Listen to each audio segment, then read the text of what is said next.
Fabergé. When we hear Fabergé, I guess that there is no person in the world who has internet or who has ever been to a museum or has ever heard of Russia doesn't know what Fabergé is. The moment we hear Fabergé, we immediately think of eggs. And that's true. That's what Fabergé became famous for. And he made 71 beautiful egg, not just like a simple small or just an egg like an egg, but that was the whole piece of art. It was a surprise art. It was a Kinder surprise. That's where Kinder surprise got the idea from Fabergé, because when you see the real egg, which was made for Russian empress or for any other wealthy lady who was crazy about Fabergé, you see this beautiful piece of art, and sometimes it wouldn't even look like an egg because it could have been made as a laurel tree, or as an Uspensky cathedral in Moscow, or as a little snowflake which is melting down, or as a little cradle for a baby. Fabergé was unbelievably creative. His fantasy had no limits. He kept surprising his customers, and that's why even today, more than 100 years later since he made his last egg, we still know about Fabergé. We still adore his art. We still are attracted to this world of love and romance, of czars and tsarines, of expensive gifts and devotion and passion and ballerinas and love affairs and balls and masquerades and everything. That's why everyone, or at least every woman, would like to have something very little by Fabergé. And you see, I'm not lying. It's true. Fabergé created the whole world, the image of Russian Empire of the end of the 19th and beginning of the 20th century. The Russian Empire on the edge of its existence, of its life, on the edge of death, on the edge of the revolution, on the edge of the First World War. Fabergé mounted Russian royal family in semi-precious and precious stones, giving it an image of the egg or jewelry or snuff box or pendant, and basically it became so big that Fabergé customers were everywhere from all around the world. He had 4 workshops he opened in St. Petersburg, the capital of Russian Empire, in Moscow, in Kiev, which is the capital of Ukraine now, Odessa, but that was all Russian Empire back at the time. And each of these workshops had a shop, but that was not enough, of course, because Fabergé had clients in the UK, Fabergé had clients in France, Fabergé even had clients. He worked directly, he made art directly for the King of Siam, King Rama, nowadays we know it as Thailand. So, and then Fabergé opened a shop in London. But actually, what do we mean when we say Fabergé, Fabergé, Fabergé? What is that? Fabergé was the last name of a French family with some German roots there, who moved to Russia in the 19th century. Actually, their last name changed a number of times. You can see it somewhere as Fabry, as Fabre, as Faberge, and only the last master who built the Fabergé empire turned it into Fabergé, the first international, well-known, well-desired brand of the Russian Empire, Karl Fabergé. His father was a jewelry maker, and it was not a surprise. It was not like out of nowhere that he would decide to make jewelry. And his father recognized a talent in this young boy. So his father gave him very good education and sent him for the grand tour. Oh my God, I wish I was sent for the grand tour. That sounds like absolute amazing fairy tale you could have been sent for. Basically, talented young professionals or students would be sent to Europe, to Italy, to France, to Germany, to England, to go to the museums, to take some lessons, to visit the workshops, to talk to the artists. Today we pay lots of money for that. Basically, I organize these art and cultural tours today for people who'd like to get closer, to become closer to the art, to the world of art. And today it's like an experience. We look for opportunity to get closer to that. And back at the time, it was like part of your education. What an education, right? But he came back to St. Petersburg. He worked with his father, and Fabergé worked a lot. From now on, when I say Fabergé, I would either mean Carl Fabergé as the owner of the workshops and of this big empire, or Fabergé as the brand, as the company. And Carl Fabergé got his workshop from his father. He became the director of this workshop, and he started investing so much energy, looking for talents who would work for him. Believe me or not, but there were about 300 to 500 people who would work in one workshop. And basically, for the first time, Fabergé decided that it would make sense that everyone would just work together. That's why he opened his big workshop near the Winter Palace in St. Petersburg with 4 or 5 floors, and there would be a shop on the ground floor, and then the first, the second, the third floors would be occupied by masters who would have to catch the daylight to work and to create. And he would have masters for everything, for mounting a stone, for creating an enamel, for making a design, for covering a piece with gold leaf, or making a pattern on silver. He would work with almost every semi-precious or precious stones. And Russia, of course, is a very rich and has always been a very rich region, and we would have endless number of stones and rocks and diamonds and gold and silver and platinum. Platinum actually was a funny story. Every time I give a tour of the Fabergé Museum, I'm the licensed guide of the Fabergé Museum in St. Petersburg, and I wrote many works, many articles on Fabergé during my master degree in Sotheby's, and I'm crazy about Fabergé, as you may have noticed or not, I don't know. But it's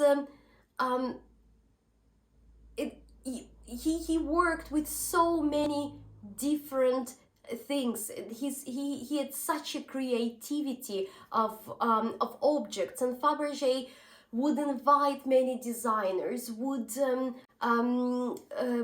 teach them. They would hire young boys of age of 11 or 12, and they would be just sitting there in the workshop for the next 5 years, just watching how the masters created an object and did something. And Fabergé, so what actually happened? He got his workshop from his father, and then he started working there with his brother. They won a number of exhibitions, number of golden medals, and they participated in the exhibitions which were visited by the Tsar, and that's how the Tsar noticed Fabergé. And in 1885, Fabergé made the first Easter egg for the Empress of Russian Empire, and that was a gift presented to her by her beloved husband, by her beloved emperor. And that was a little hen egg, which was like a Russian doll. There was one thing inside of another thing. So there was an egg there. When you open an egg, there was a golden yolk.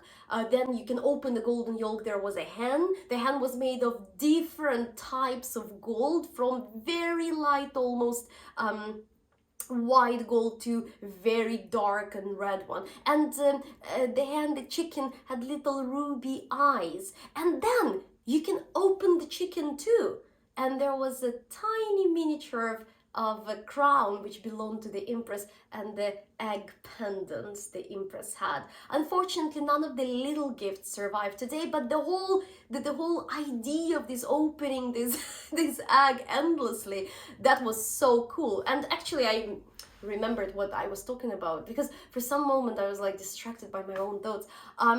Platinum. Can you imagine? Back at that time, they didn't understand, they didn't know the value of platinum. Platinum cost less than silver and was, I mean, it was appreciated as the material, but it was not like gold.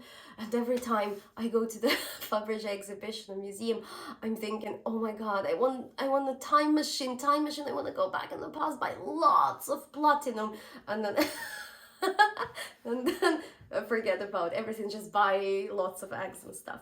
But anyway, yes, the empress got this egg, and that's how the tradition started, that every year the Tsar would commission Fabergé to create an egg for the empress as the Easter gift. The Tsar died later, and the tradition didn't stop though, because his son, Nicholas II, whom we know is the last Russian Tsar, he continued the tradition, but Nicholas was in a very difficult position, because of course he would continue the tradition to buy an egg for his mother, but he also had a wife. Tricky. I'm sure many men have been there, and moreover, the mother and the daughter-in-law didn't really like each other, and they had difficult relationship. So Nicholas found nothing better than to commission Fabergé for 2 eggs, to buy 2 eggs a year for his mother and for his beloved wife. So all in all, Fabergé made 52 eggs for the royal family, out of 71 eggs in total. So you can understand that basically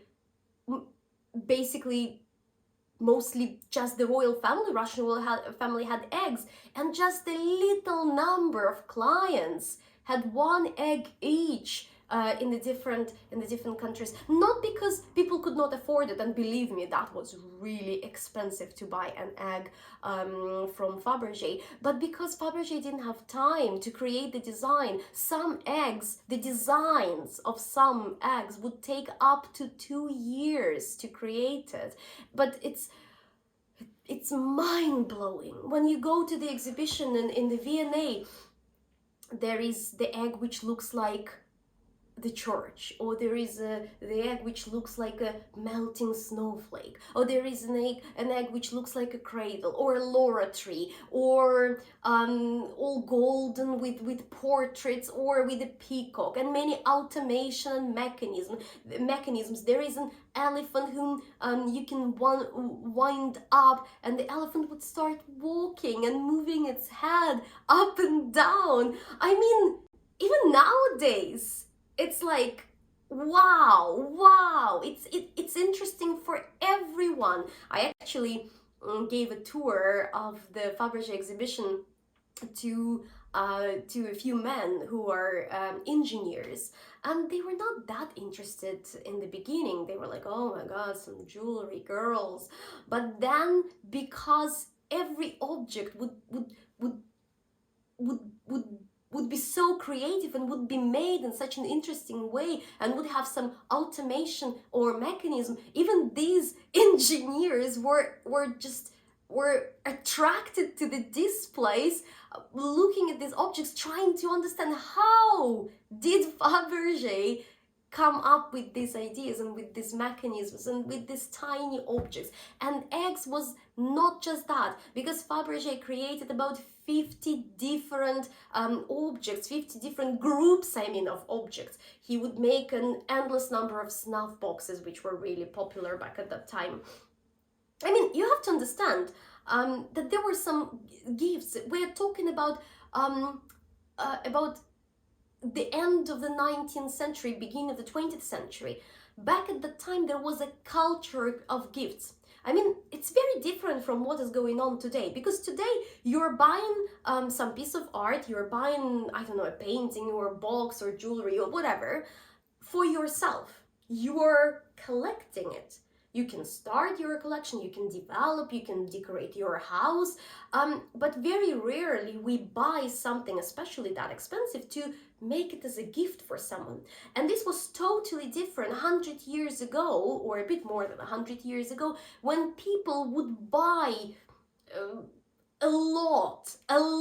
When I say a lot, I mean like a lot, to make it as the gifts for their friends, for their relatives, for their parents, parents-in-law, for visitors, especially if we talk about wealthy people, about aristocrats, because they would travel, they would visit, you know, each other.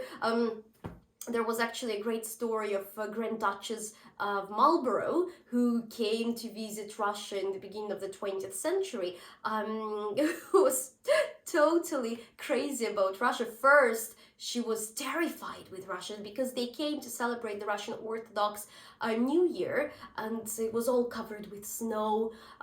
Everything was gray. She said that the sky was melting with the horizon line, and it was kind of questionable architecture.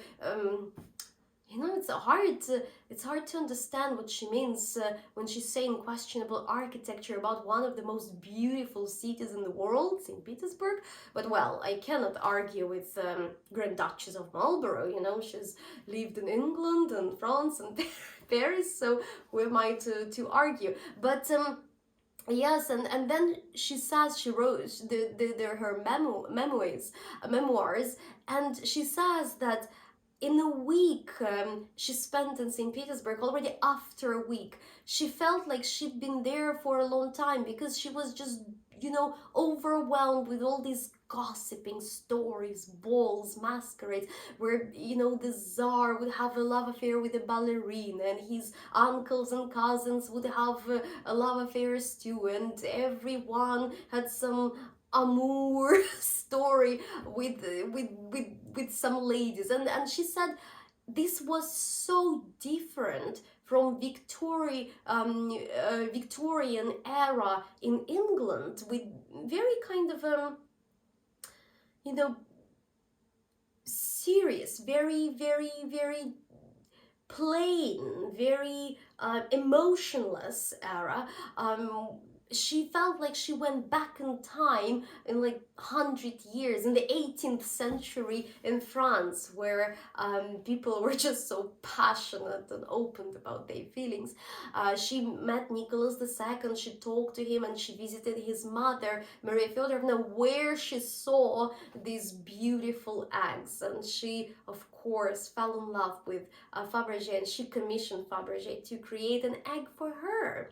And she left Russia with the gorgeous egg. It was a nice pink egg with a serpent going around it, and the egg was made in a shape of vase, and there was a rotating clock on the top, and the serpent would point by its tongue the time of the day it was.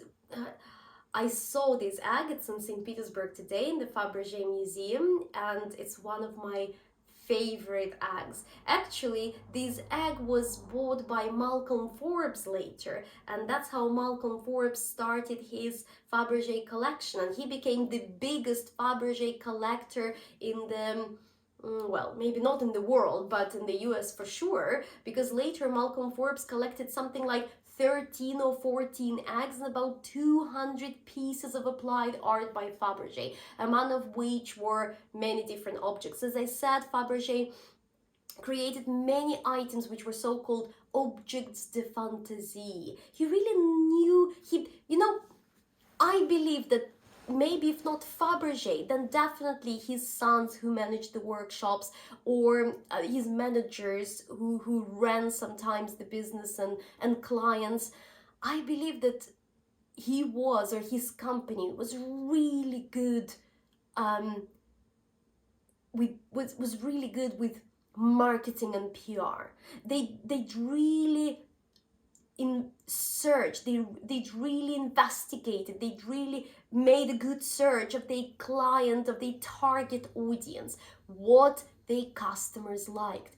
And if Fabergé worked with, when Fabergé worked with many different materials, I cannot even think of a material he wouldn't work with. He also worked with every target audience existed. So can you imagine, if the Empress had an egg, every girl in Russia could have had an egg too. Yes, it wouldn't be that big and maybe it wouldn't have a surprise, but it would make a pair of earrings or a pendant or a bracelet. And the egg like this cost from 3 to 5 rubles. It was a price of pound of a good tea, which was really expensive back at that time, but almost every family could afford buying it maybe once a year for the Easter. And the whole tradition started that parents would buy a little egg for their daughter on the Easter since she was 10 or 11, and by the time she would be 17, 18, she would have a bracelet with many pendants or a necklace with many eggs there.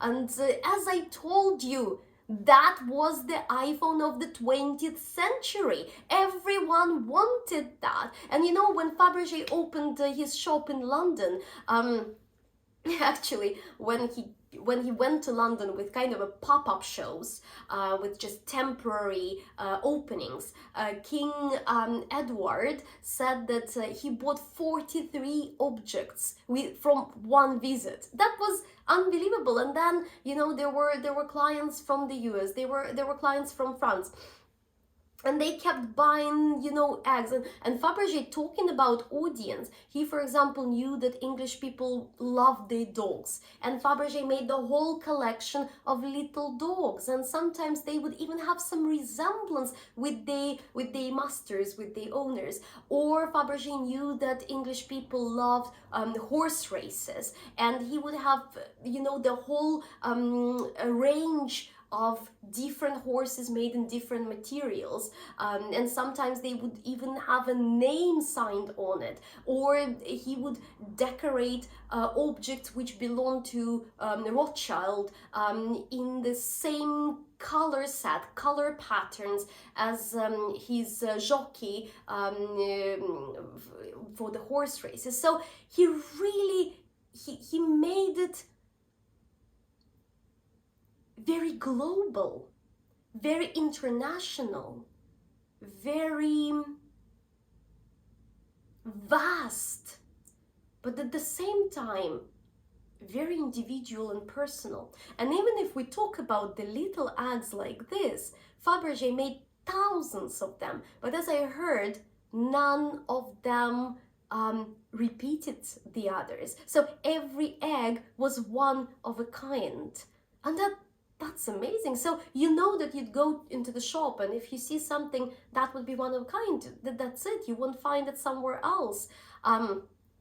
And that was amazing. And of course, you know, they would exchange these gifts. Russian and English royal families were related because the mother of Nicholas II had a sister, Queen Alexandra, who was the Queen of England, and Maria Feodorovna had her son Nicholas II, who had a cousin, George V. They really looked alike. They looked like twin brothers. And of course the families would visit each other very often. Actually, when the boys were growing up, they would spend summertime in Denmark, where their mothers were from. Every other summer they would go there. And of course that's how Fabergé first got his awareness of his brand. But then, just because of the quality, just because of this creativity, just because of this fantasy, it would spread around, and people would come back to buy and to buy more, and ask Fabergé to create more. And he hired the best professionals. Many women worked for him, and many of them, not many of them, but some of them became great designers, which also shows and proves that even back at the time before the revolution, women could have achieved serious career, could have made a serious career and achieved a lot professionally if they were talented, and there was an opportunity for that, and Fabergé gave this opportunity. He had sons who all worked for him. His brother worked for him. As I said, they had 5 shops and 4 workshops, and Fabergé traveled a lot, and his collection traveled a lot. Unfortunately, with the start of the First World War, everything changed, and you can see that actually what a great shift happened in culture, in the society. The First World War changed everything. People would not spend that much money on this kind of, I don't want to say meaningless, but not necessary objects. People wouldn't make as many gifts. People wouldn't think of these as they thought before, and that was the end of the era. And then there was the revolution, and we all know how it ended for Nicholas II and his family. There was no, Fabergé's main clients died and were actually murdered. Fabergé escaped from Russian Empire. He went to Europe. He never reopened any of his workshops again. He said that I can't even imagine that, to be honest. Can you imagine you've spent the whole life doing something.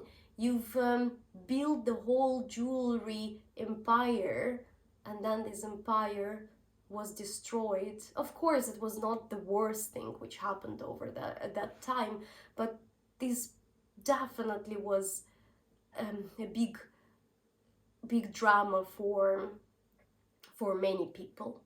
And that's why today Fabergé has this aura of the time and era which we will never have again, which we will never be able to experience, which was gone with the First World War, with the Revolution, with the last royal family who was murdered, and the history was over there, and the history of Fabergé was over too, but not for still many people and clients, because even nowadays you can buy beautiful objects by Fabergé on many different auctions. Russian sales are well known for that, and even nowadays there is I think great-grand niece of Fabergé who's reopened Fabergé shop, and she makes beautiful objects. But of course it's not the same, because when you buy Fabergé, when you buy this object, you buy not just an egg, not just a snuff box, not just something. You buy a piece of that era, a piece of that romantic story of love, a piece of love for the Tsarine, for the Russian Empress, a piece of empire. And that's what makes it so interesting. And many other things. I've told you just a little bit of the story of Fabergé. There is much more to know. There is much more to look at. There is much more to be impressed with. But I leave you some of it for your Fabergé exhibition, or if you ever go to St. Petersburg to the Fabergé Museum, or if you ever see Fabergé somewhere, make sure that you'll stop and you take a moment to appreciate the beauty.